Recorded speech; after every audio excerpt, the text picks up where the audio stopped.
द्विवेदी प्रतिदिन की तरह नई ऊर्जा, नए विचार, नई सोच आज एक नए मुद्दे के साथ आप लोगों के बीच आया हूं। मुद्दा है भारतवर्ष आरक्षण व्यवस्था।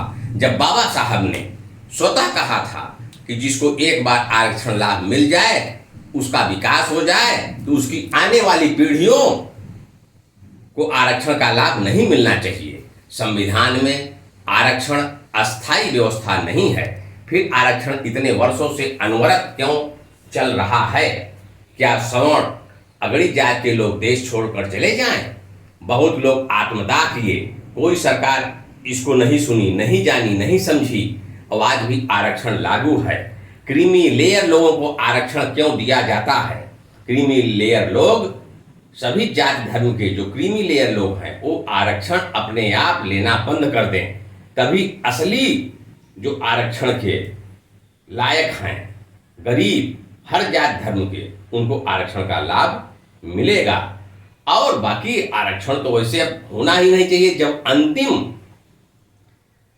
दलित आदिवासी समाज से आई हुई भारत की उपराष्ट्रपति बन गई हैं और पिछड़ी जात से माननीय प्रधानमंत्री भारत सरकार बन गए हैं, तो आरक्षण की व्यवस्था है भारत और समाप्त कर देनी चाहिए।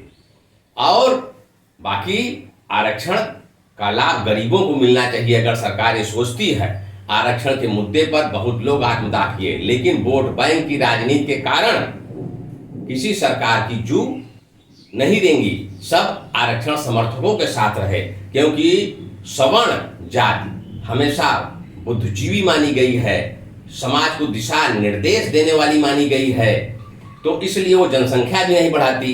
देश के हित को ध्यान में रखते हुए तो उनकी वोट बैंक कम है।